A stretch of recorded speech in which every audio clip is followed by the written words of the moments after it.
Hello, it is FMC. I am Jeremy. That is SP3. And people might be wondering, it's FMC. I thought it stood for Friday Morning Coffee. Dorks, go back, watch the first episode. I said it then. FMC stands for whatever you want it to stand for. It's Tuesday, right? It could stand for First Morning Coffee. It could stand for Friendly Morning Chat, right? It stands for whatever you want it to. We can do this show any day of the week, and it'll still be called FMC. Friday Morning Coffee just made sense because it was on Friday, but it stands for whatever you want it to stand for, folks. So today, it's Friendly Morning Chat with myself and SP3 on a Tuesday. How you doing, buddy? I am doing well. I'm here with my favorite person to talk non-wrestling with, Jeremy, and it's a wonderful non-wrestling and sports. There you go. Okay. Not Degrassi and 90s nostalgia. Differences there, but yes, I'm happy to be here on a Tuesday morning for friendly morning chat. But seeing how most of our conversations about basketball happen, I don't know about the friendly part. First morning chat, there you go. But first morning chat, yes. There you go. FMC. I love it. It's ambidextrous. It can mean pretty much anything. Exactly. That's what I told you the first week. So I told everybody the first week. It stands for whatever you want it to stand for. You can make it fit anything as long as, of course, it actually lines up with FMC. I thought you were grabbing a kid. A kid was run in here. No, not as of yet. My daughter is hilarious. Like, she'll not be in the room like most of the day, but if I'm filming something, that's when she wants to come into the room. Bless the EP. She's got the kids right now, and I'm sure she's telling like keep it down. Like, I did the 6-hour charity stream yesterday, and they had to stay quiet that entire time. The moment that thing was over, they're running upstairs, screaming, yelling, just like going nuts. So they're like, we had to be quiet for 6.5 hours. It's like, all right, I get it, I appreciate it. And they were just going crazy after that. So they're gonna hate that I do all these shows. They're like, yeah, we gotta be quiet again so Jeremy can do another show. Yeah, sorry guys. Sorry. You know, at least this one's not 6 hours. At least they don't have to be. Yeah, this is true. Sometimes we'd be like, okay, we're just gonna do an hour, then it goes maybe 2. So yeah, it happens like that when we're talking about as many topics as we talk about on this show. Into the NBA Finals, SP3. It was Boston, but the Heat did not go down without a fight. They won Game 6 thanks to Jimmy Butler. Jimmy Butler was on one in Game 6, carried Miami to a victory, sent it back to Miami for Game 7, and Jimmy Butler had his chance at the end. Let's talk about this shot that Jimmy Butler took. He came back. Miami came back. They were down pretty much all game. They were down big in the first half, and they scratch and claw, got back into the game, made it competitive. They were even down like 10 within the final 3 minutes or so, and then they went on a big run they closed it to 2. They closed it to 2 in the final 40 seconds, and Boston missed. Miami pushed it in transition. Butler, he got it in transition. He's going down, and Al Horford's in front of him, and Al Horford's backing up. He's all the way at basically the free throw line at this point. He was. And Butler sees his opportunity and decides to take a pull-up 3, leaves it short. That was pretty much the game at that point. There was still the foul game to play, but Boston hit their free throws. Miami couldn't hit their threes. But that Butler shot is that was the end of it right there. He makes it. Maybe so Miami debated. wins. They're up so 1. Debated. So what do you think? Like, now, hindsight being 2020, obviously he missed. But what do you think of the shot? I think it was a good shot.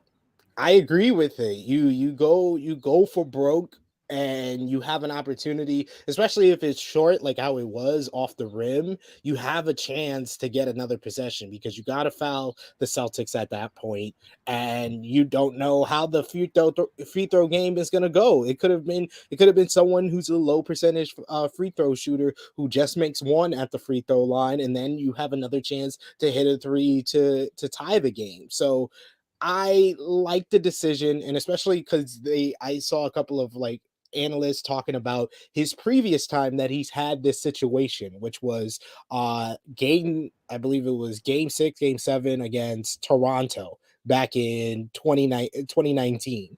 And he went to the rim to tie the game, and Kawhi Leonard came back and hit that miracle shot over Joel Embiid that won the series and led to them eventually going to the NBA Finals. So in hindsight being 2020, especially when you look at the percentage for Jimmy Butler from the 3-point line, he's not the best 3-point shooter. I think he averages like in the 30%. But did you know his percentage on that type of shot, on that type of three, the fast break open 3-pointer? You know what his percentage is?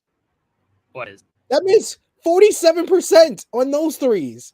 Compared to his other threes, where he's 30% or less, he's 47% on that fast break three. So this was the best opportunity for him. He goes for the win, like he said during the post game press conference.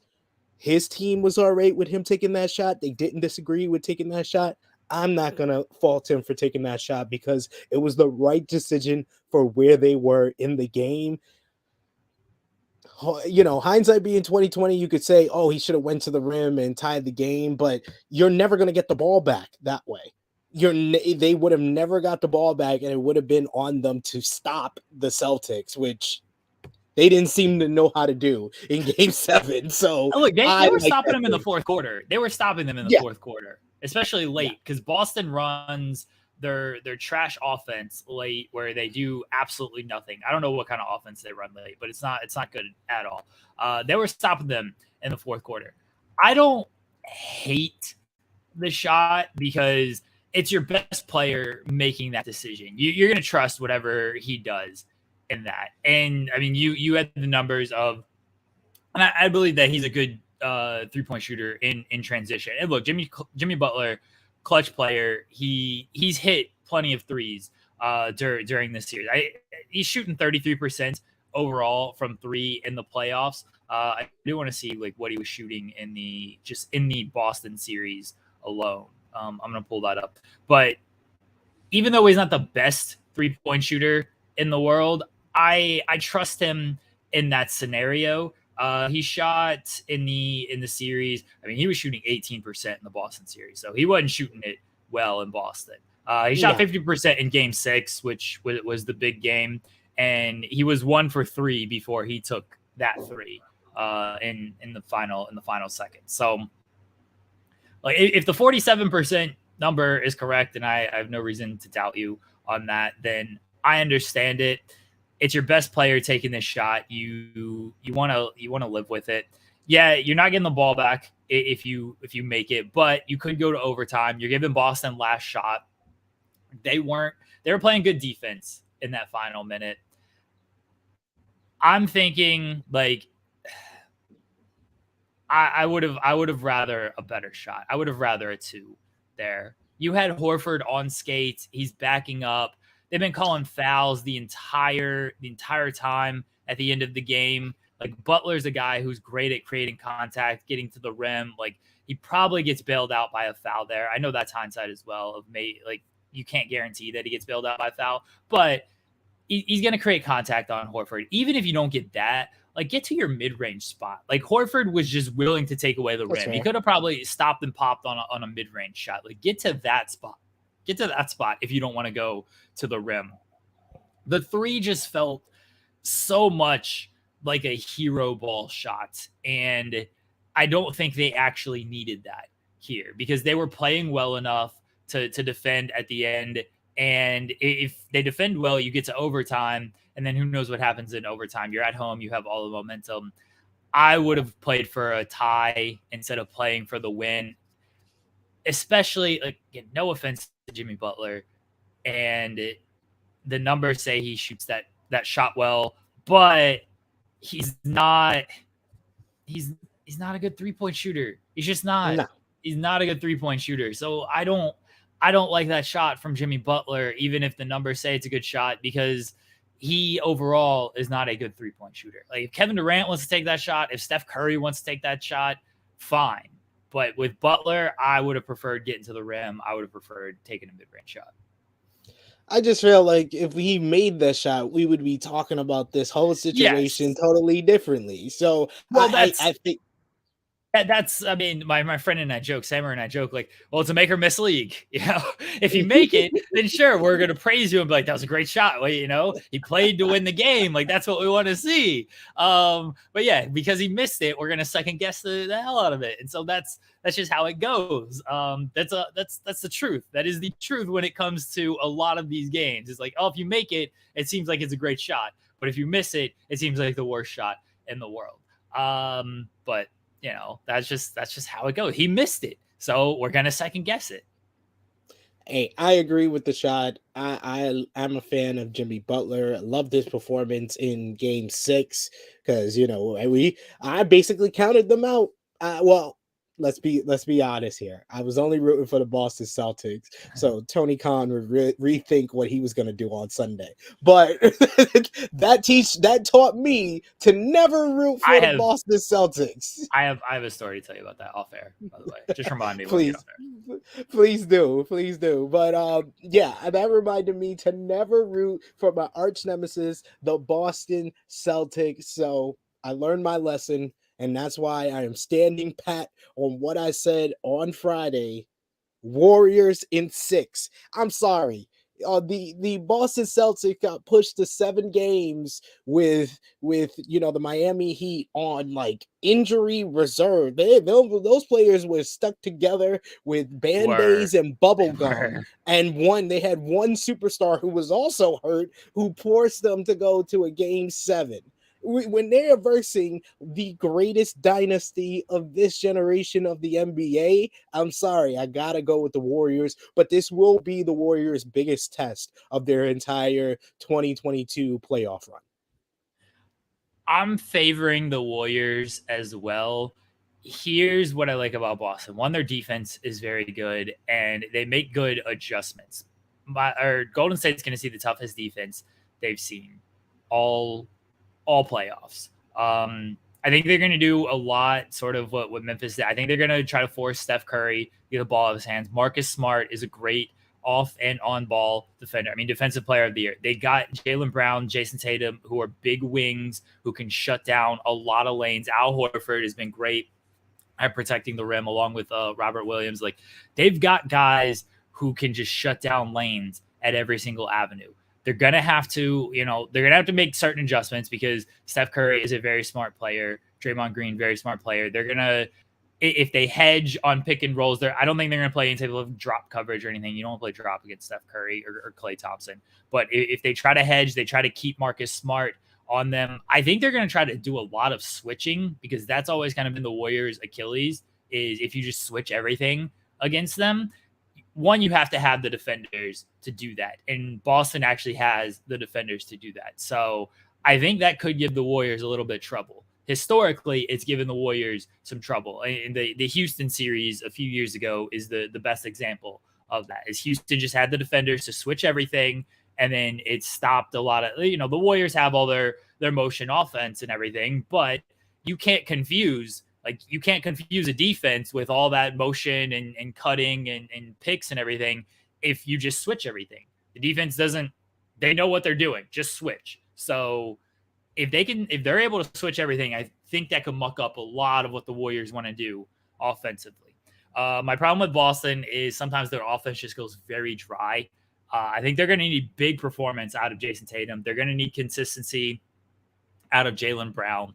And then they're going to need Smart and Horford to knock down shots, especially from 3. Because Marcus Smart missed some really good open looks from 3 at the end of the Miami game. If he cans a couple of those, then Miami doesn't even have a chance to tie it or take the lead at the end. And he was wide open on these 3s as well. So they're gonna need them to hit some big shots. I favor the Warriors, but I'm not writing off this Boston team. This Boston team was left for dead in December. People are like, oh, they should trade Jason Tatum. They should trade Jaylen Brown. And then, they came together. They rallied. They ended up being the best team in the league in the second half of the season. They're in the finals. They had a very tough path to the finals. Grant, there was injuries, I know, but they beat a team led by Kevin Durant. They beat a team led by Giannis. Giannis. And they beat a team. They beat the number 1 seed led by Jimmy Butler. Again, I know the qualifiers. Middleton was hurt. Miami was really banged up. Even Butler was banged up. But they beat who was in front of them, and they beat a lot of top players and the top teams. So they had a tough path. The Warriors, their path wasn't quite as difficult. They beat good players. They didn't beat great teams. No. I'm going Golden State, but I think it's going 7. I really think it's going 7. I think this is going to be a really good series. I hope it's a good series. These playoffs, we've talked about it before. These playoffs haven't been like great. The last 2 games, Miami, Boston, salvaged things a little bit. Yeah, they were really good games. I hope that continues on into the finals. I just want a good series because I don't have a rooting interest really in either team. Whoever wins, cool. But I want a good series. I do too. I'm hoping that Boston can kind of follow up with what they did at the end of the Miami series, but they're versing a totally different team. Like we said at the beginning of Boston, Miami, that these were 2 defensive juggernauts, like arguably the 2 best defensive teams in all of the NBA. And really their defense, showed in the first 5 games. And then the defense was like the key to like who won those final 2 games in very close stretches. And now the best defensive team in Boston is versing the best offensive team of the last decade, really, in the Golden State Warriors. So it's going to be very interesting. I just favor the Warriors because, you got the greatest shooter of all time. You got one of the best coaches of the past decade in Steve Kerr. You got Draymond Green, who's arguably in the top 5, top 10 best defensive players of the past decade. Klay Thompson, who can just turn it on and be the best scorer on the floor. I just think that the firepower of Golden State is just way too much for Boston. I'm not going to write off Boston at all, and I wouldn't be surprised that the next episode we have that Boston is in the lead in this series because of how Boston has always responded to me picking against them in these playoffs. So I wouldn't be surprised at all, but I gotta favor the Warriors and think that the Warriors are going to win the NBA Finals. And that leads me to my question. I said that I was going to ask you on this show, Jeremy. So I'll ask it now as I get the run-in from. There it is. Yeah. You want to just pop your face in? There you go. Say hi. There you go. You see you like Jeremy. But yeah, my question is, if the Warriors win this championship, or now, right now, compared to if they win this championship, where would you say, Jeremy, Steph Curry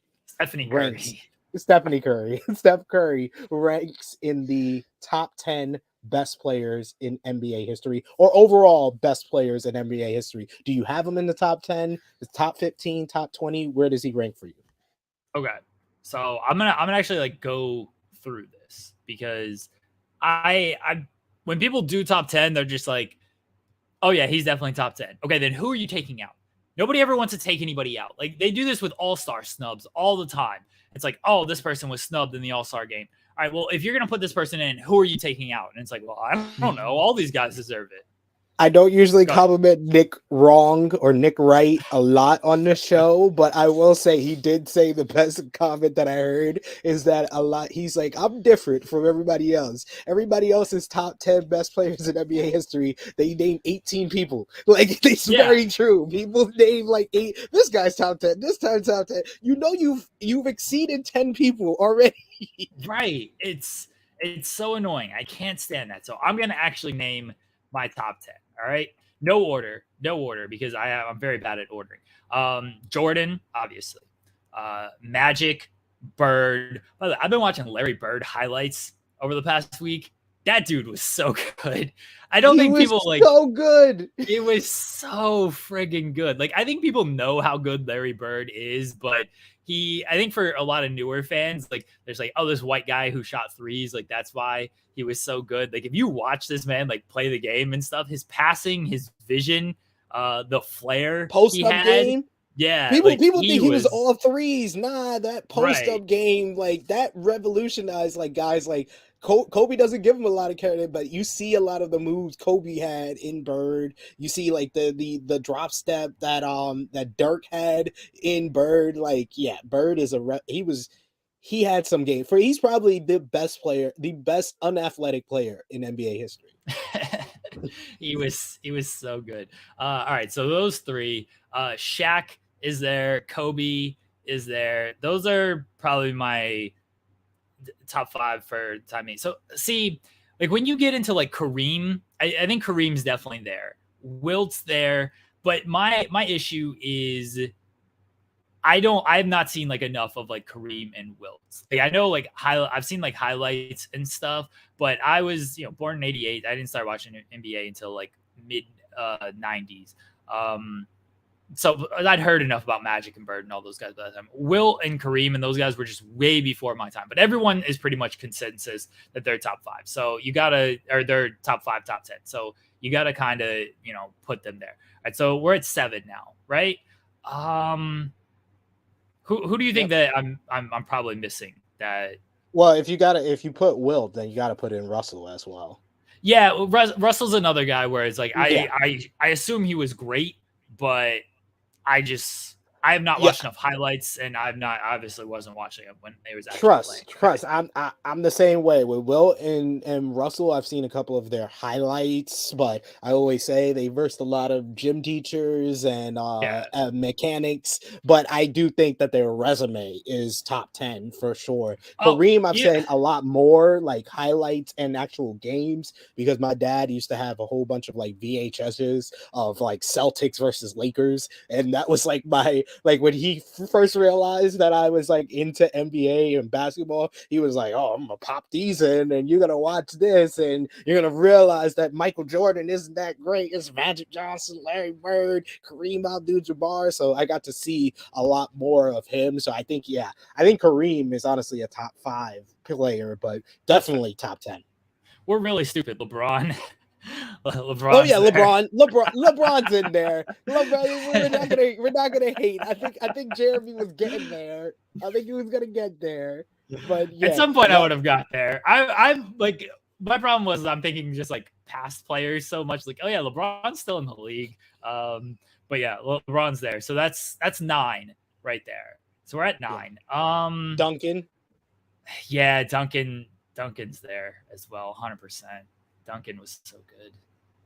I mean, that's 10. That's 10. You're saying, so you're with me. That's I don't not in like probably the same order. I don't think we're gonna do order here, but that's my 10 as well. That's my top 10.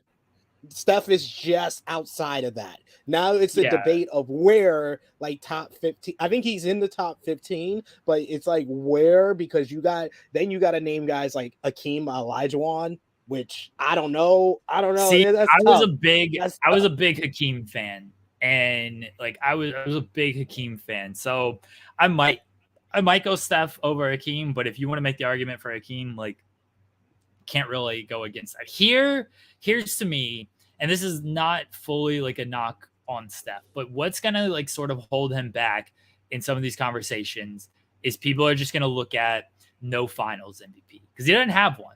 He's got 3 rings, but no finals MVP. And people are just going to be like, okay, well, he was never the best player on his team in the finals. And people are going to look at that as a knock on him. And like, they're not incorrect to think that's a knock on him. But if he ends up, if they win the title this year, he's probably winning the finals MVP. I don't know. By default, like you would need Iguodala to do what he did in 2015. For like, or someone to do something like that for him, because I still stand by. Yes, Iguodala was the X factor, putting him in the starting lineup changed the series, but Steph was the Finals MVP in 2015 for me. He just was. You can even I've heard people debate to 2018. Because his numbers were really good in 2018. It's just KD was just out of this world in 2018. So, but 2015, I still stand by. He should have won the NBA final MVP. I stand by that LeBron should have won the NBA finals, and I don't care if you give it to somebody on a team that lost, not the finals, the MVP. I don't care if you give it to somebody on a team that lost, because it's happened in hockey. They gave it to somebody on the team that did not win the Stanley Cup because he was that good. And it's like, well, if this guy wasn't here, this series wouldn't have been competitive at all. Like, I know my Laker history. Jerry West won Finals MVP on a losing team. So there is a precedent there. If you're the best player in the finals, win or lose, I think you should get the Finals MVP. And people are going to be super mad at that, just like they're mad about like MVP. Oh, you can't give it to a 6 seed, right? SP3 can't give it to a 6 seed. Can't give it to a team. Can't give it to a player on a losing team. I don't care if that's the best player. You give it to that guy. You give it to that guy. Here's what's going to help Steph is now they've started these like Eastern Conference, Western Conference, conference finals, like trophies. He won the Magic Johnson Award, Steph Curry. So people are like, well, he has one Magic Johnson Award now. It's like, if you go through the history and like look at all this stuff, LeBron would have about 15 Larry Bird trophies at this point. Jordan would have a ton of Larry Bird trophies. Like, if you retroactively give these, I mean, Steph would have a few of these Magic Johnson titles as well. Like, if you retroactively like pass out these awards, then you could start really stacking accolades for a couple of these players. I don't think Steph is top 10 yet. I don't know. I mean, even if he gets a 4th, he's probably not jumping anybody on that list.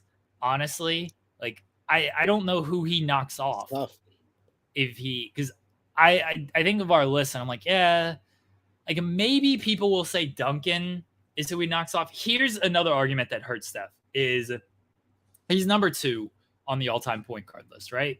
Like, he's behind Magic. Yeah. I don't think there's another point guard we're taking. Like, if you want to say he knocks off Duncan, then I think Duncan's the best power forward of all time. And so even though Steph is number 2, and obviously that's a great spot to be, I just don't know if I'm knocking off like the best power forward of all time to put Steph there. I'm not sure if there's another guy you could for sure say he's going to knock off. Like, if you want to say Kareem, Russell, Wilt, these guys, because you haven't seen them enough, then that's about the only argument I can buy. But then that's just kind of admitting you just haven't seen it. Like, you're not giving enough respect to the old school game. And like, I can't fully get behind that either. No, I totally agree with you. Like the person, and I've seen a couple of highlights of Wilt and Russell. It's like you can maybe, if he wins a 4th with the NBA Finals MVP, and then maybe he goes on to win maybe another championship, then it becomes a real debate if you were gonna put him over someone like Russell, who has 11 championships though. Like, it's like, how do you argue against a guy that has 11 of these championships? Like, it's very hard to get him into that top 5, but I would say like he's top 15 for sure. And I would go as far, like, it's a debate if he's got that 11 spot.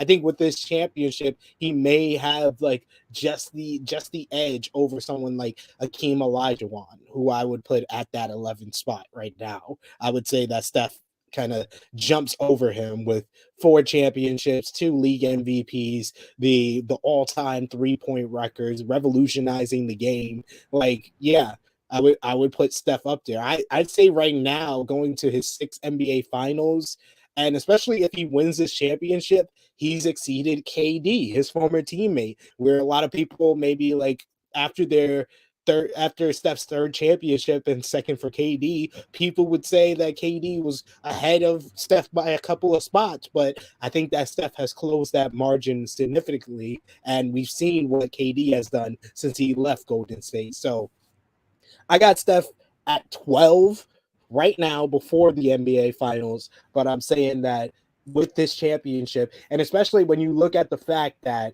no player, I don't think, when I'm thinking about all the other players that we just named, none of those players can say that they've won 2 championships with not another top 75 player on their team. Like, that's disrespectful to Klay Thompson. I'm sorry, Klay Thompson. You're not Klay top Thompson, 75. I don't think Klay did make like that top 75 team, but that team is super, super dumb. Like, look, no offense to Damian Lillard. I would have put Klay Thompson over Damian Lillard. That's debatable. Is that a hot take?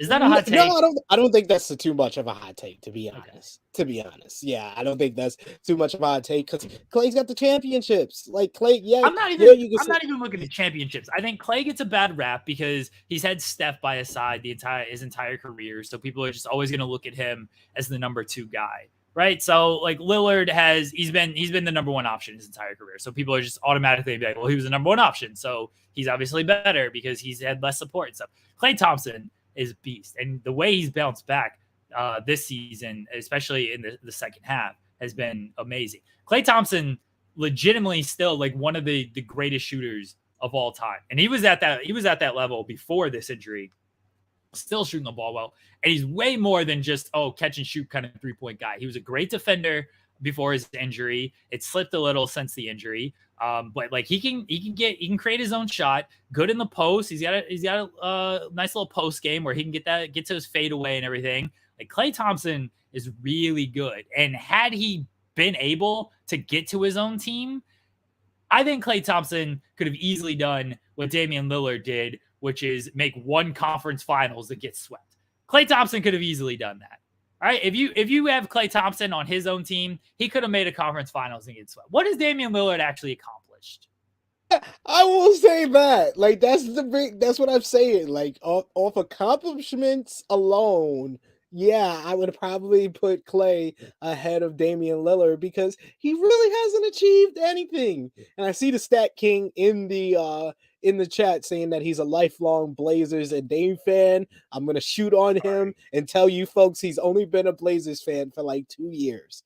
He's only been a Blazers and Damian Lillard fan for like 2 years since he hit that shot on Jeremy's Thunder. Like 2-3 years, maybe. That was the time, I guess, to get on the Blazers because everyone was like, oh, look what they did to the Thunder. That was honestly the worst time to get on the Blazers because that was their peak. They peaked on that shot. Damian Lillard peaked on that shot. He hadn't accomplished anything since.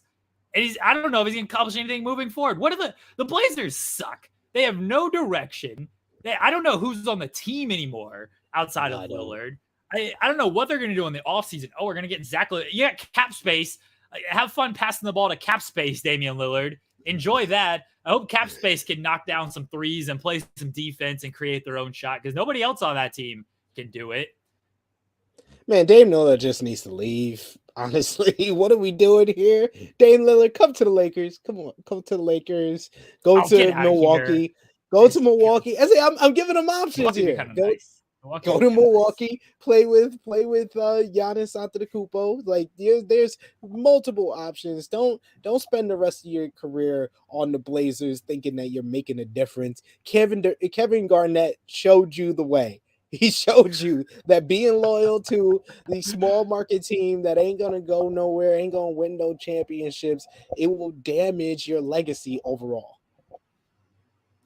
I mean, I guess it kind of will damage your legacy just because people care so much about rings. I saw this argument yesterday. People were having it on Twitter of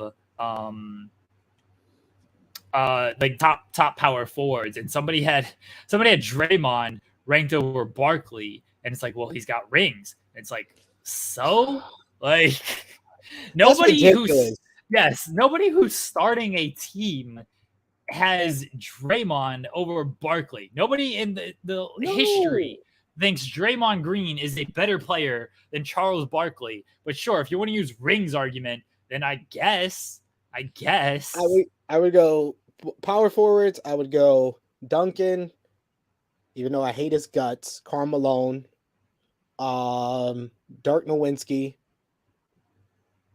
KG, Charles Barkley. I would go Duncan. Giannis is a power forward. Like Giannis is. This is true. Yeah. I didn't think about that. Damn, man. That makes it even tougher. All right, Duncan, Giannis, Karl Malone, Dirk Nowitzki. Even though he has a ring, I'll take Barkley over Garnett. Barkley over Garnett. That's fair. Yeah. I'm bumping Karl Malone from that list. Fuck that guy. I'm with you. No, never mind. Yeah, if that's the energy we're keeping on FMC, yeah, man, fuck Karl Malone. I don't Get him outta care about here. Karl Malone. Man, mailman don't come to the hood, so I don't care about no mailman. So throw Karl Malone out of there. Put Kevin Garnett in there. Yeah, get Karl Malone the fuck out of here. Yeah, I'm with you on that list. Now, Draymond, I'm glad he's got rings. Like, cool. He's probably an underrated player because I do think he's, as a playmaker, he's very good. As a defender, he's obviously very good. Obviously, not much of a scorer, but there was a time he could score. Like, one year, he shot the three ball pretty well. But like, nobody is looking at it as like, oh yeah, Draymond Green. Is he even like a top 10 power forward? The power forward. All right, if we do top 10, then I do have to mention Karl Malone. He is the he is what, in the top 5 scoring of all time. So he would be 6. Then I think I could think of people, but it would be a while before I say I would put Anthony Davis ahead of Chris Webber.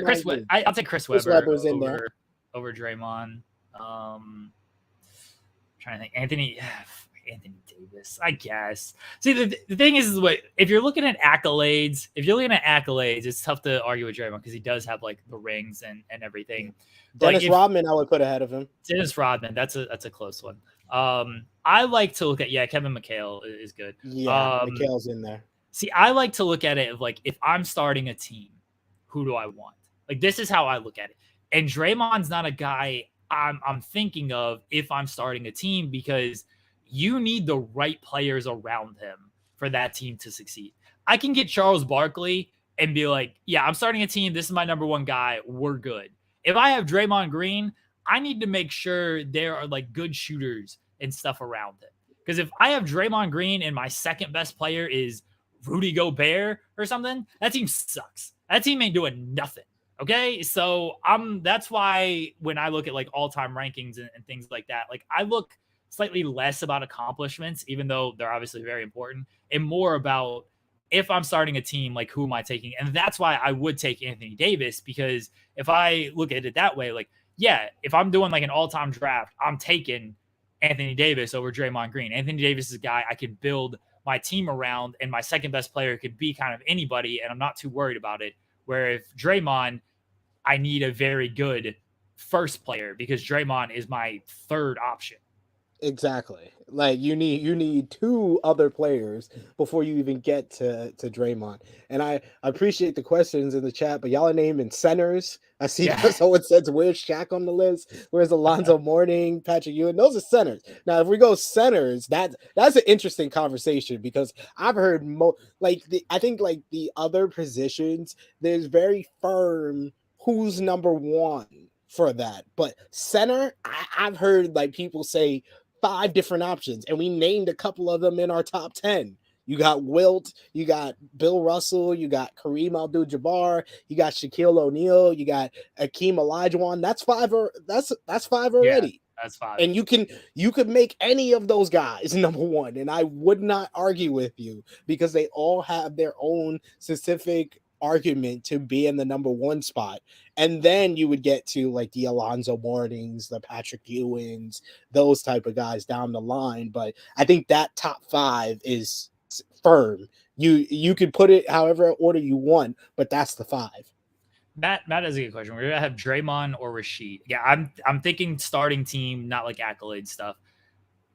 I really like Sheed. Sheed's probably like pretty underrated, all things considered. Plus, he gave us "Ball Don't Lie," which is one of the oh my god, like, all-time no. The best post-game press conference of all time is Rasheed Wallace after the Portland Trailblazers lost to the Dallas Mavericks. Both teams played hard. That is the greatest post-game press conference of all time. Just for entertainment alone, I would probably put Rasheed. But if I'm put together a team, and I wouldn't pick either one as my first pick, to be honest. But if I'm picking a team, okay. and So it comes down to Draymond or Rashid, I'm thinking I would take Draymond. I think Draymond has a little bit more of the intangibles I'm looking for. Defensive stopper. He could be the glue of my team. Great passer. I would take Draymond over Rashid. that's fair. So here's a game I like to play with my friend. Like, when it comes to that, I don't think Rashid or Draymond's the number one option. Like, if that's your number one option, your team's probably not very good. So we like to add a number one option, or if we have a number one option, we like to add a number two option. So your number one option is Trae Young. Do you want Draymond or Rashid? I'll take Draymond. I think if your number one option is Trae Young, Draymond would be better because you could utilize Trae a lot like Steph. Like, exactly. if he moves off the ball and stuff, Draymond can hit him. He can cover defensively. And Rashid wasn't a bad defender, but no. Draymond, he's a guy who can guard all positions and everything. That's fair. If your number one option is Chris Paul, do you want Rashid or Draymond?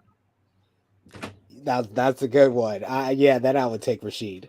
See, a lot of it comes down to who the option is. This is a game me and my friend play just all the time. We just who are you taking on this, and then we try to pair them up with somebody. So a lot of it comes down to who your number one option is. If you're trying to build your team around one of these guys, I'd probably go Rashid, honestly, because I think he fits more with different players. Because if I'm looking at my number one option, then I think I can have a different number one. I have more options to go elsewhere if I have Rashid. Where if I have Draymond, my options feel sort of limited to point guards or players who are going to move off the ball a little bit more. And not everybody's willing to do that. I don't think Draymond Green and Russell Westbrook are a great pairing because Draymond ain't going to cover. I mean, he can cover for him defensively a little bit, but Russ ain't moving off the ball. So that's going to take away some of Draymond's playmaking and stuff. So I think Rashid is just a better option there. There are only so many guys who are going to just move off the ball like Steph Curry does. And that's a thing. There's only so many guys who are going to do that. And if you don't have guys who are going to move off the ball, Draymond is a little bit more limited than someone like Rashid who can get his own shot and who can stretch. He was a 33% shooter from three. And I think if he played in more of this era, that would have been a little bit better, where the 3-point shot is more valued. But he was a good shooter overall. So I'd probably go Rashid over Draymond if I'm starting a team. Hey, he was the number one option on a team that made it to the Western Conference Finals and nearly won it. They were up by 15 before my Los Angeles Lakers defeated them, ladies and gentlemen. Just want to remind everybody of that. And he was probably the best overall player on that 2004 championship Detroit Pistons team. I would say Rip Hamilton or Chauncey Billups was the best scorer on the team. Ben Wallace was the best defender. But if you think about overall offense and defense, Rasheed Wallace was probably the best overall player, and he was the difference maker between that team in 2003 and the team in 2004 that won the championship. So yeah, I would say Rasheed Wallace has enough accolades as well to go along with all the stuff that he can do. He's a great shooter for a guy his size and the position he plays. He's a good defender. So I mean, there's not a lot of guys that Draymond Green can be with. And looking at Draymond, he hasn't had the opportunity to be the number one guy or the best overall player on any team he's ever been on. Rashid, we have seen it at least. I don't if your top option is Draymond Green, your team ain't going nowhere. Oh no, no, probably not. They're not. That's just disrespectful, Ron. Saying Robert Horry over Draymond Green. That's just ridiculous. And that's coming from a Laker fan that I will say we would have never won the 2002. Better shooter for sure. Better clutch players for sure. But as a person who says that the Lakers wouldn't have won the 2002 championship without Robert Horry, nah, that's disrespectful to Draymond. Come on. He's a better shooter though. I would take Draymond over Robert Horry. That is very disrespectful. Will you stop? Since we did all these positions, we might as well finish off. Small forward, LeBron is number one, right? Yeah, LeBron's number one. So you go LeBron, Bird, KD, even though fuck Kevin Durant for you. Yeah, even though it's always fuck Kevin Durant. Yeah, I think that's.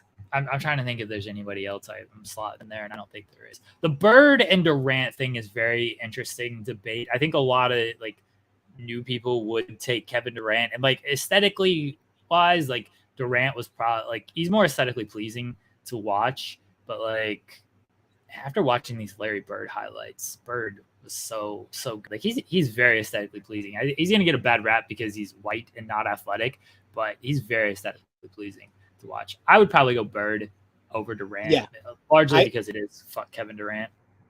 No, I said someone has not fuck Kevin Durant. I really like Kevin Durant, and if you've been watching the show, I rooted for him in the first round before he let me down. And it's not because he let me down. I just think that their resumes are very similar. And I just like Larry Bird more. I think, like I said, like he's probably the most unathletic great player in NBA history. Like he didn't jump out the gym. He wasn't a like anything that I could say that he was greater than athletic wise than anyone else that we've named in these all-time lists. But he just had the intangibles, and he was a great defender. I feel he was just a slightly better defender than KD. But if you look at their resumes, they're very similar. They got league MVPs, 3 championships, but I'll take Bird over KD because also, there's the fact that, there was no question Larry Bird's team was the Boston Celtics, and he was the best player on that team. There has been questions with the 3 champion with the no, KD doesn't have 3 championships. He's got 2. I keep thinking that he was there for the first one. No, he has 2 championships. So Bird has 1 championship over him. KD was the best player in those NBA finals, but throughout the regular season on both of those championship teams, there was times I could say that Steph was the best player on the team. So there is no question with Larry Bird. I'll take Larry Bird over KD. Then the rest of the top 5, I've heard multiple different people. Like I've heard Dominique Wilkins in like the top 5 best small forwards. I'm trying to think if there's anyone from this current generation, because the small forward position has kind of grown in prominence in the last like 20 years more than the previous 50 years before it. I mean, who are the best small forward? Like Jimmy Butler is one of the better small forwards today. I mean, not one of the better. Like he's 100% up there. Like Tatum, the problem with small forward is like the game has become very positionless, to where a lot of like shooting guards are kind of playing small forward. And a lot of small forwards are playing like power forwards. Like Jason Tatum is a guy that's kind of considered a small forward, because if you look at their team, like their starting lineup is like Smart, Brown, Tatum, Horford, and Robert Williams at times. And so by that, like Jason Tatum's the de facto small forward, even though he also kind of, I think he's more listed as like a power forward. So, I mean, Jason Tatum's not on that list. We got to, I'm sorry, not Dominique Wilkins. We got to put Kawhi Leonard in there. Despite the load management, this man won NBA Finals MVP for the Spurs as well as the Raptors. And then, then the 5th position is a debate with what Matt's saying. Dr. J or Pippen? Yeah, Dr. J's there. Like Scottie Pippen's probably underrated because people are just going to be like, oh, he was carried by Jordan and everything. Sort of like a Klay Thompson treatment. But like Scottie Pippen, just a great all-around player, and I would go Scottie Pippen. And it's probably not a thing where I just didn't watch enough Dr. J, and even like highlights I haven't seen. I've seen like all the highlights that stick out, but just like outside of like the dunks and the rim finishes and stuff, I don't know if he was like a great shooter or anything. And that era was so much different. So I'm probably just more like era biased, and we go Scottie Pippen. Yeah, I would go Scottie Pippen too, because from like I said, I had a lot of VHSs of 80s basketball, and Dr. J was on that. and Dr. Dre too. Dr. J was on that. I think he's an underrated defender for sure, but shooting wise, I would take Pippen. Defensive wise, I would take Pippen. Pippen's got the resume with the championships playing with Michael Jordan. And yeah, it is an era wise too, where I've seen more of Scottie Pippen, and I just gotta give him the respect that he's at least a top 5 small forward. So yeah, it would go LeBron, Bird, KD, Kawhi, Pippen. I think that's right. I think that's fair. If we hit all the positions, you want to do shooting guard? Well, there's no question. It's MJ and Kobe, 1 and 2. Yeah, it's MJ, Kobe, Dwayne Wade. Like I think D Wade, yeah. D Wade's I think that's top 3 without like any type of debate. Then I would go Allen Iverson. Ooh. I would go AI. I would go AI. A little spicy, but I'm not mad at it. Like to put him at 4. Allen Iverson, when it comes to my favorite players in NBA history, it's Kobe Bryant and Allen Iverson. Like, I love Michael Jordan. I love Michael Jordan. Okay. Michael Jordan would be 3rd, but it's those 2. So let's I think position by position. Somebody in the chat mentioned earlier, like they didn't have Steph. I think it was Matt Payne. Hold on, I want to find this because I don't want to.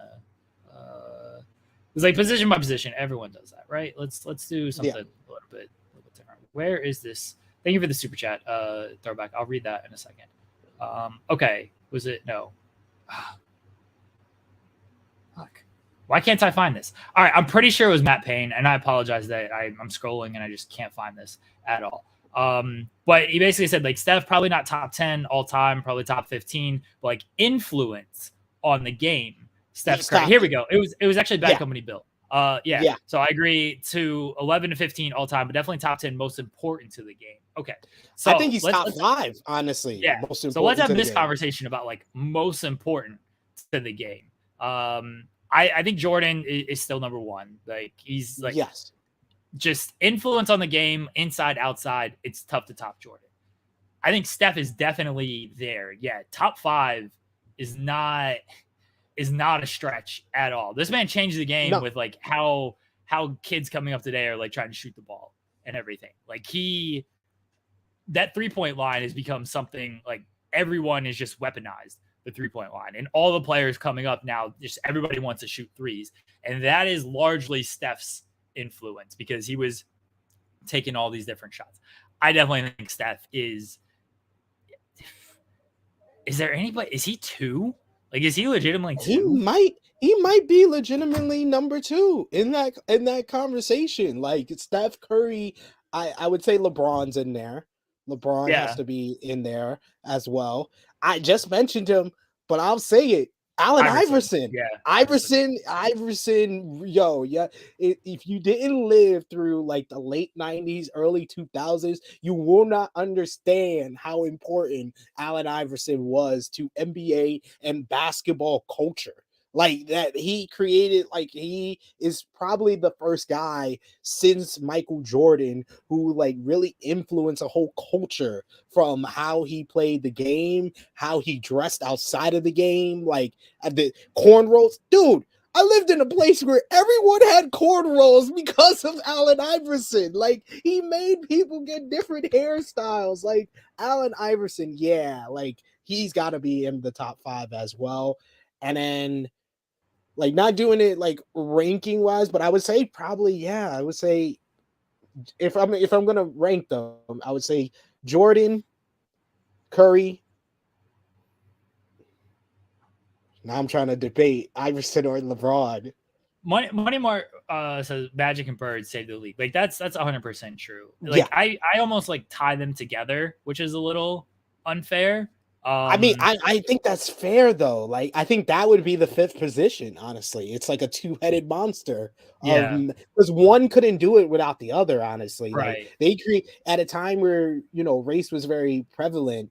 We had 2 figures in NBA that really stood for the culture, like kind of like split. And like if it wasn't for them, the NBA wouldn't have been in the position for Michael Jordan to take it to that next level. So I think it is fair to put them together on the top 5. I think you kind of have to. If I had to go one or the other, I'd go Magic over Bird. But they definitely needed each other, and I'd go Magic over Bird largely because of like his passing influence and the way like the flash he brought there. Even though again, you watch Bird highlights, that man was throwing these little tap passes and behind the back passes and like overhead passes, like no look passes and stuff. So like Bird certainly had a little flair to his passing game, but like Magic, I mean, when you talk about like passing flair, there really ain't anybody over Magic. So that's why I'd probably go Magic over Bird in that, along with everything you brought off the court as well. Like Showtime Lakers are more memorable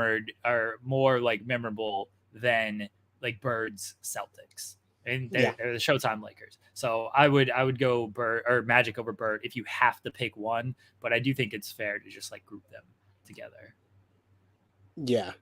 And yeah, I would say I'm putting Iverson over LeBron as far as like changing the game, most important to the game.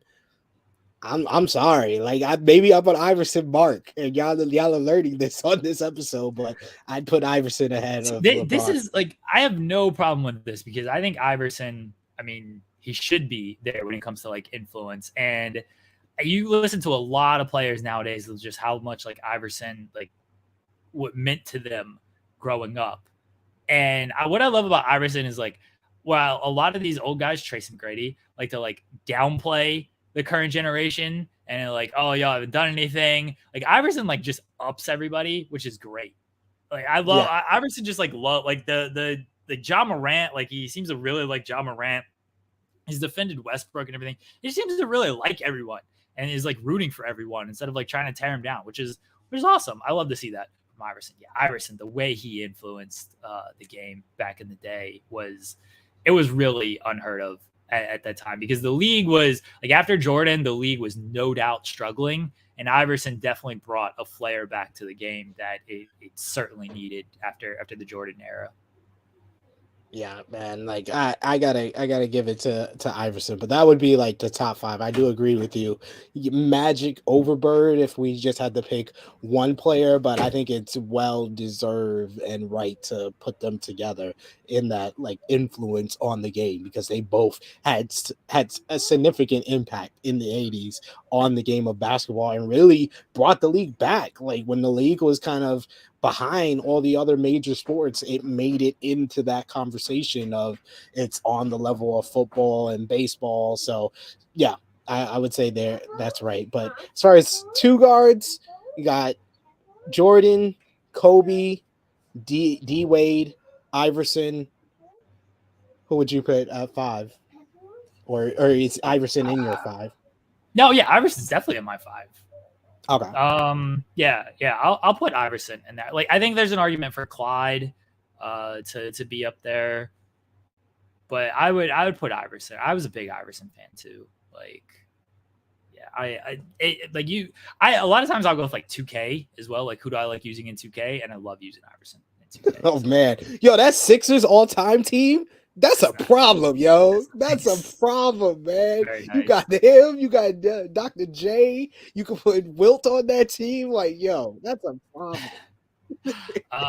Throwback says, thank you for the super chat. Throwback says, with the hometown team, the Celtics being in the finals, if they win, do you put Tatum, Brown, Smart up there with Garnett, Pierce, Allen? Do you think Tatum will become more paired with Pierce after this? The thing with like the Garnett, Pierce, Allen team, they only won 1 title. I know they got to multiple finals and they were in the conference finals until they ran into LeBron, but like they only won 1 title together. Tatum, Smart, Brown, like they got some years left. Like they're still young players. If they win this year, they're going to be favored next year and probably the year after. Like they're going to be favored for a while. And it's tough to win multiple titles. It's very tough, but I think this could take them to a different level.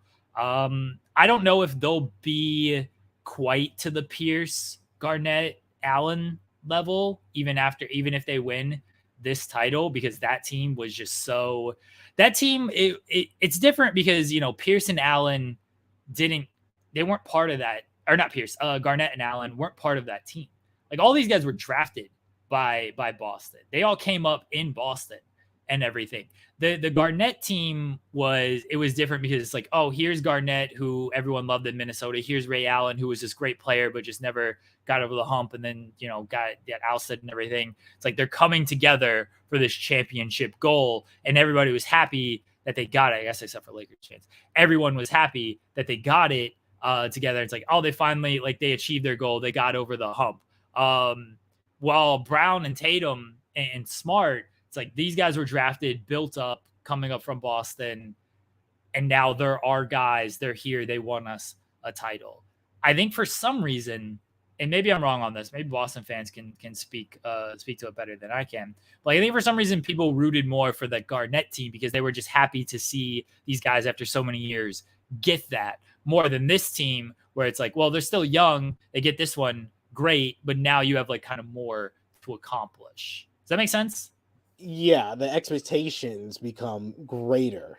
This season there was really no expectations because they came up short in the bubble. They came up short last year in the playoffs, and they had a very rough first half of the season. I remember on a lot of preseason NBA stuff that I was doing, I put Boston in the playoffs, but I had them sixth, maybe fifth, the highest that I had them. I didn't have them as a number 2 seed and the best team of the second half of the season. So yeah, the Boston Big Three of 2008 is going to be in a more favorable light. But even that Big Three is not greater than Bird, Parrish, and McHale. That's the Big Three in Boston history. So there's levels to this. But I would say that if Tatum, Brown, and Smart win this championship, I think that I would put them ahead of them because I think they're going to get back to the NBA Finals at the very least. So they would match what the Big Three of Allen, Garnett, and Pierce did going to 2 NBA Finals. So I think that they have so much. They can probably have 10 years of their career left in Boston and really become the next dynasty after the Golden State Warriors. And that's what makes this whole matchup very interesting because you have the dynasty of this generation versus a potential dynasty in the making with how great Tatum has played in these playoffs and the obstacles he's had to overcome with KD, with Giannis, with the number 1 seed Miami Heat. So it's very appropriate that they are versing the Golden State Warriors here. Do they come up just short against this dynasty of this generation and Curry can really establish himself, cement his spot in the top 11, top 12 players in NBA history? Or is it going to be time for a new dynasty to be born? It's a very interesting NBA Finals in that light. I'm rooting for Al Horford to win this title. This man played 140 playoff games before he finally got to the finals. I need Al Horford after the year in OKC where they rehabbed him. They made him great, just like they made Chris Paul great. Chris Paul got to the finals 1 year after OKC. Al Horford gets to the finals 1 year after OKC. If anybody would like to make the finals next year, you want to trade for Derek Favors, we got you. Come get Derek Favors. You get guaranteed trip to the finals. Man. Go for it. If Kemba would have stuck around, they could have traded him next year and gotten to the finals. But they just decided to send him to New York, and he didn't play in OKC. That's why New York didn't do anything. He didn't get the OKC in him. He didn't get the OKC rub. Get that OKC rub, yo. I am rooting for Al Horford though to finally get the championship. It'd be good. It'd be good for him. As far as Tatum and Pierce, I'm kind of on a fuck Paul Pierce bandwagon. So I am too. I've been like that since he had to use the bathroom in that 2008 NBA Finals. I like Jason Tatum. I think Jason Tatum. I take him over Paul Pierce, honestly, and I'm probably being unfair to Paul Pierce because I don't really care for him. So. I'm right there with you, and that's why you haven't heard Paul Pierce's name be mentioned in any of our top 5. Tatum has a chance to get into the top 5 in these conversations. You said Clyde though as 2 guard. I don't know. Yeah. Clyde, there's a couple of guys I would put top 5 in that conversation. Clyde's in there for sure, but T-Mac, I feel T-Mac doesn't get a lot of love. Yeah, I really like McGrady, but yeah. I love McGrady. James Harden has kind of taken himself out of it, hasn't he? Like I would say, like 2-3 years ago, James Harden was like in that conversation where a lot of people were saying he's a top 5 2 guard of all time. But I think he's played himself out in the postseason out of that conversation. As the longer James Harden career goes, when he gets into the postseason, when it matters, he starts to fade and he sucks. So this is what happened. This is what happens in his career now. He was great first half, great early in the season, around the All-Star break, doing well. As his career gets into the back half, when into the playoffs, he disappears. So that's what's happened with James Harden. I would say Jerry West. Jerry West deserves, even though I haven't seen a lot of him, but the logo, I would put Jerry West ahead of Clyde for my top 5. Yeah. That's Laker bias for you though, folks. I'm gonna be honest. That's Laker bias. Nick Wright's list sucks. I don't know what. Yeah, let's stop bringing up Nick Wright. I'm sorry I brought him up, but let's stop mentioning Nick Wright because he's Nick wrong most of the time, and he's ridiculous. Luka is not ahead of Chris Paul already. That's just him trying to badmouth Chris. He always badmouths Chris Paul and Nikola Jokic. That's where I got a lot of my Nikola Jokic. Are you actually Nick Wright? SB3? We're cousins. Point guards, though. Point guards, we mentioned that earlier. Magic and Steph are 1 and 2. Yeah. Obviously. Steve Nash is my GOAT, man. I love that dude. He's not 3. He's not actually there. No, he's not actually he's not actually there, but man, I love Steve Nash. Steve Nash ruled. That's a guy who, like, the 7-second or less Suns, like, kind of got me back into the NBA, like the way they played, the way Steve Nash played. Steve Nash in this era with like more free flowing offense and more emphasis on just like on 3 points and everything. Dude, Steve Nash would have been the original Steph Curry if Mike D'Antoni was actually ahead of the game, because he would have just let Nash chuck those threes. Like, he would have been. Steve Nash was the man. I don't care what anyone says. He was great. I can't deny Steve Nash. He's in my top 5. I'll give him that. He's definitely in my top 5. I would put Stockton ahead of him. Fuck John Stockton. John Stockton deserves love. People don't give him enough credit. Don't give him. It's not his fault that he had to play with that albatross of Karl Malone his entire career for the. Look, as a player, fine. John Stockton, very good. As a human being, fuck John Stockton. Well, yeah. Yeah, most of the time that's what we blended in. Like, we're not supposed to. We're just supposed to talk about them as players, but human being wise, yeah, a lot of these people are scumbags and stuff like that. But I'd put Oscar Robertson. Oscar Robertson's a point guard. I'd put him up there. Yeah. Isaiah Thomas. I'd put Jason. I put Isaiah Thomas 3rd. I would put Isaiah Thomas 3rd. Fair. Stockton, Nash. That's my top. Wow, Nash over Kidd. I think, like, as players, even though I like Nash more, I think Kidd might have been like a better player. Dude, I hadn't seen enough of like Oscar Robertson, but come on now. Oscar Robertson was, I think most people have him top 5. Damn, who do I take out? Stockton or Nash? Stockton. Are we really gonna give him the Karl Malone treatment? Why not? Yeah. I'll put Big O in Stockton's spot and then Steve Nash. Kidd, I think I would look at Kidd's career so much more favorable if they would have gave him the MVP in 2002. 2002, he deserved the MVP. I have lived on that hill for years. I love that New Jersey Nets team of 2002. The fast break Nets. Oh my God, that he should have won the league MVP that season. That's fair. I mean, he definitely should have. Yeah, Chris Paul over Steve Nash. Like, that's probably fair too, honestly. I mean, SP3 ain't gonna say that. He definitely ain't going Chris Paul. Chris Paul's top 10. I'll give Chris Paul top 10. I'll give him top 10. I'll give him top 10. I'll put Stockton at 6. 7, I would put who am I putting at 7? I'm trying to think as many people as possible before I get to Chris Paul. Gary Payton, I'll put at 7. Yes, I'll put at 7 Gary Payton, and then Russell Chris Westbrook, Paul.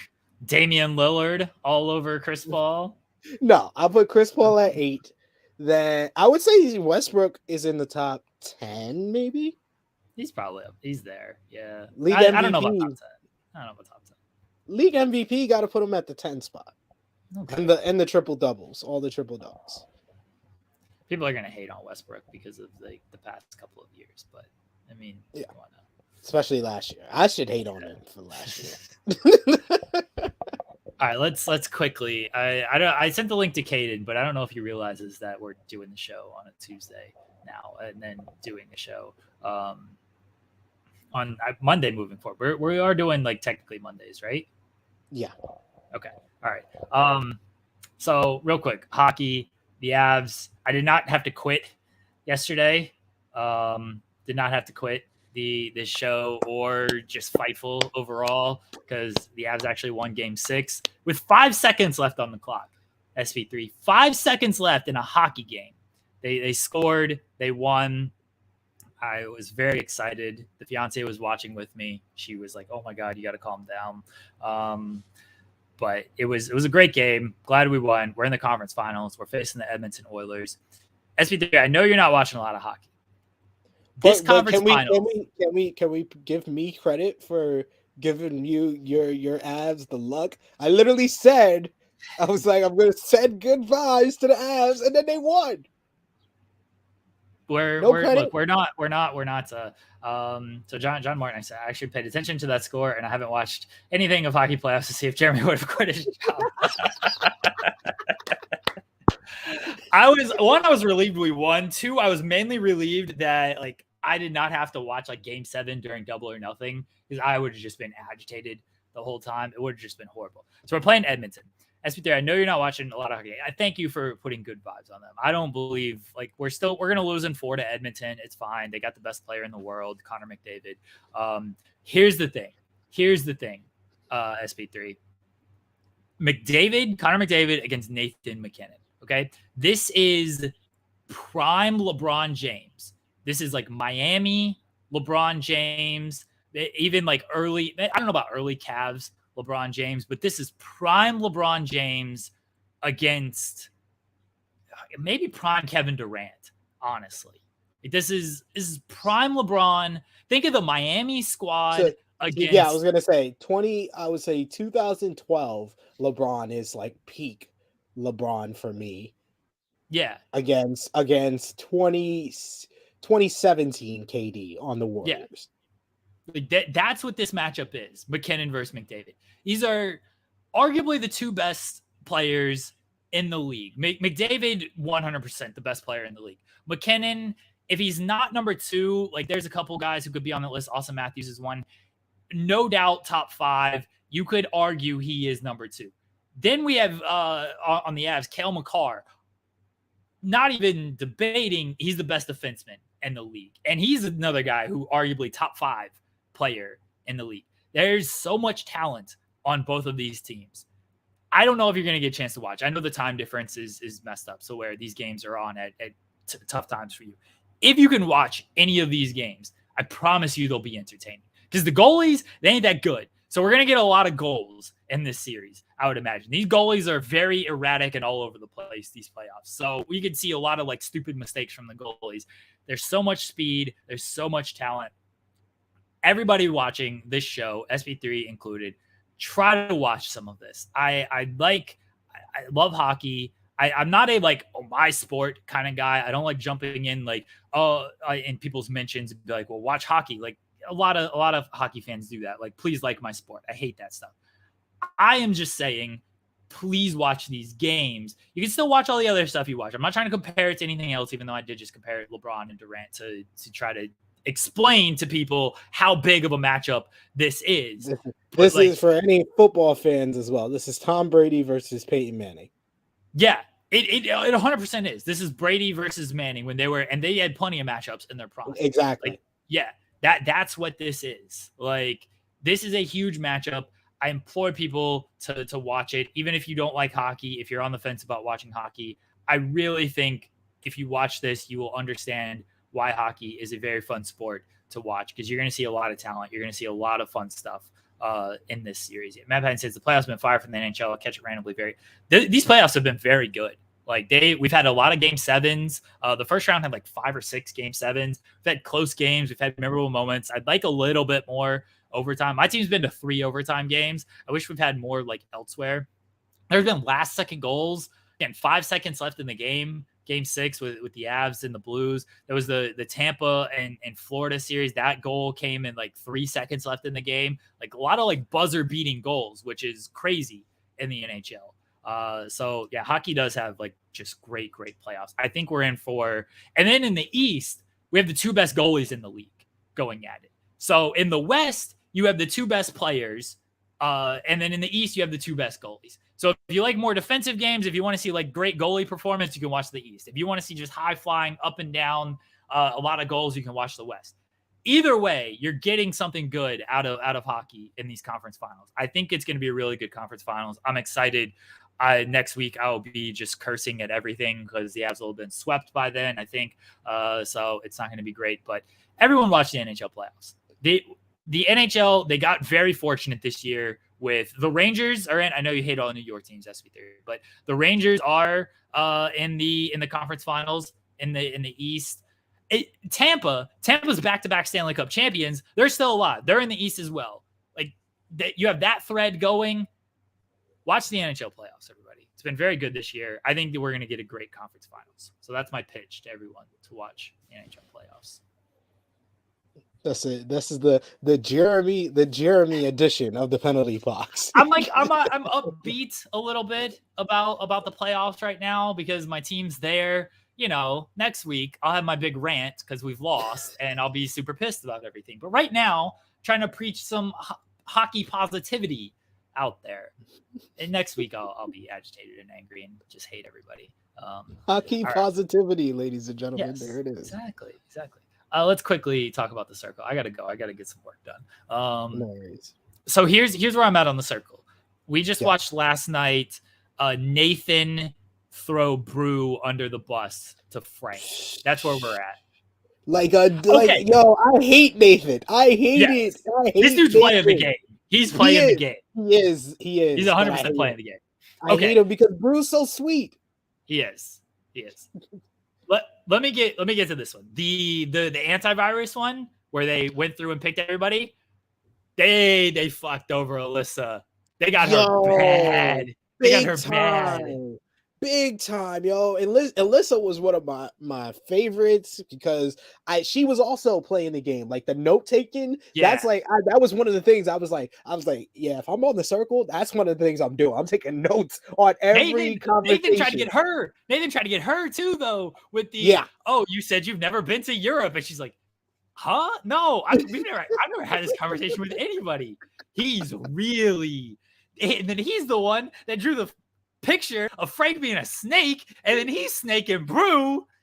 Exactly. And Frank is single most entertaining person. He's hilarious. He's up there with like Tim, Freddie from the UK circle. Like he's up there as one of the single most entertaining. Like literally multiple times, me and wifey watching the show, she's just been like, "I love him," and she'll repeat what he says.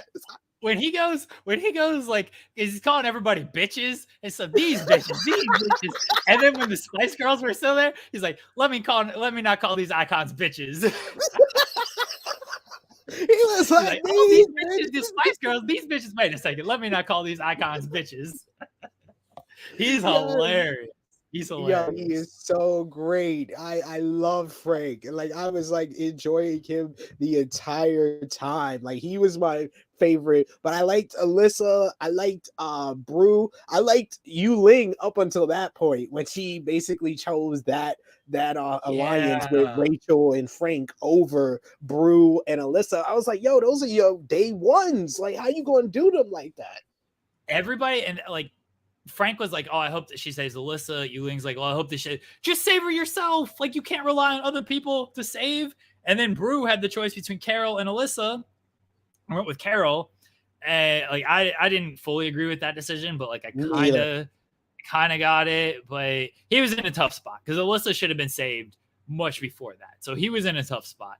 But yeah, man, I thought Alyssa, like she was looking good with all the note taking. She was playing a good game and everything. That's the thing when you try to peak too early and you put yourself as a target, then people are going to start. That's what's happening to Frank right now. People are going to start like going after you and starting to question your character and everything. And it's unfortunately what happened with Alyssa. But I thought she was playing a great game, and then she got fucked over by her own friends, which wasn't good. And that's what happened with Mama Carol, because Mama Carol was an influencer the first night, and then everybody saw her as a actually, she played the game wrong when she went back to everybody like, "Oh, I saved you! Oh, I saved you!" Yeah. She pressed that too much. Yeah, I was like, yeah, you just messed up there. It messed up big time. But yeah, that was one of the funnier reveals when everybody saw that Mama Carol was a 24-year-old.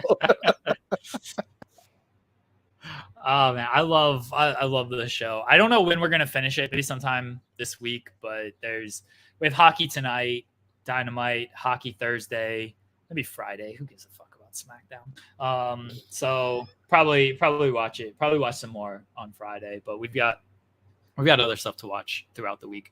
But yeah, I'm pretty sure I've convinced her to now watch like past seasons as well. Nice. So I'm excited to rewatch that, even though they spoiled season 2, which neither of us were happy about, that they gave away the season 2 result in this season, which was they kind of had to when the they didn't have to. I mean, they did with the person they brought in, but like, you know, we're not watching season 4 thinking we're gonna find out what happened season 2. So it's very unfortunate that this is true. Yeah, I watched season 3 first, and I didn't know the results of the first 2 seasons, so I was able to go back and watch before season 4 started. And I don't think I would have remembered the result of season 1, 2, and 3. Like on our rewatch, I probably wouldn't have remembered. Oh yeah, this person won, that person won. Like probably wouldn't remember this shit at all. But now I don't know if we're gonna watch season 2 because we know who wins, and so maybe by the time we get done watching season 1 and season 3, we'll forget who won season 2. I'm only going to spoil one thing for you, but you're going to know this after watching the first episode of season 2. One reason to watch season 2, Chloe from Too Hot to Handle's on it. Oh, yeah. Okay. Yeah, and we watched Too Hot to Handle. We will probably, again, by the time we finish watching season 1, we'll probably watch season 3 after that. This is going to be months, so we'll probably forget who the hell won season 2 by then anyway, and we'll end up going back and rewatching it. So there you go. All right, SP3. I got to run. Anything else you want to quickly touch on? We'll have challenge talk again next week. We'll be back Mondays. We are going to do this show moving forward on Mondays, right? This was just stuff came up. You know, we got personal lives. We have other things, more important things than this show, even though we love doing this show. And there was a 47-hour pay-per-view with an 8.5 hour. Oh yeah, I got to tell you my story off air. You'll get a pop out of it. Okay. Nice. Yeah, there was a long pay-per-view. I got 4 hours of sleep on Sunday night to Monday morning. I don't know, and then somehow did a 6-hour stream after that. I appreciate all the support on that stream, by the way. We got a lot of donations, and I appreciate everyone who donated and supported and stuff. Yes, we got to go. SP3, plug everything. You're a busy man. Check me out at True Hill SP3. Most of the time, I'll retweet, post all the shows that I'm on later today, 2:15 p.m. Eastern time. Me and Rick will go live on Believe in Pro Wrestling podcast. Yes, we're going live on Tuesdays now because I'm not staying up till 4 a.m. in the morning watching Monday Night Raw to do it after. So we're doing it live on Tuesdays, 2:15 p.m. Eastern time. So check that out. Appreciate it, SP3, as always. We have a new True Heel Rewind on Fightful Overbooked. You guys can find that. The charity stream is up on Overbooked as well. So if anybody missed it on Twitch, you can now watch it on YouTube. And we'll be back on Overbooked this week with a bunch of stuff. There's always stuff. We actually have a new show premiering tomorrow. Joshi show on the channel now. So Wednesdays, we are going to rotate. Every other Wednesday will be a Joshi show, and then a New Japan show. The New Japan show is 2 episodes. Everyone knows it. Kieran and Matt from Shining Wizards. So everyone, we have 2 episodes of that. But on Wednesdays, where there's not a New Japan show, there will now be a Joshi show with Steve. So everyone can check that out. Sweet. You get everything from Fightful Overbooked. We're trying to do different stuff. Guys, appreciate it. We'll be back next Monday with a new FMC. Bye.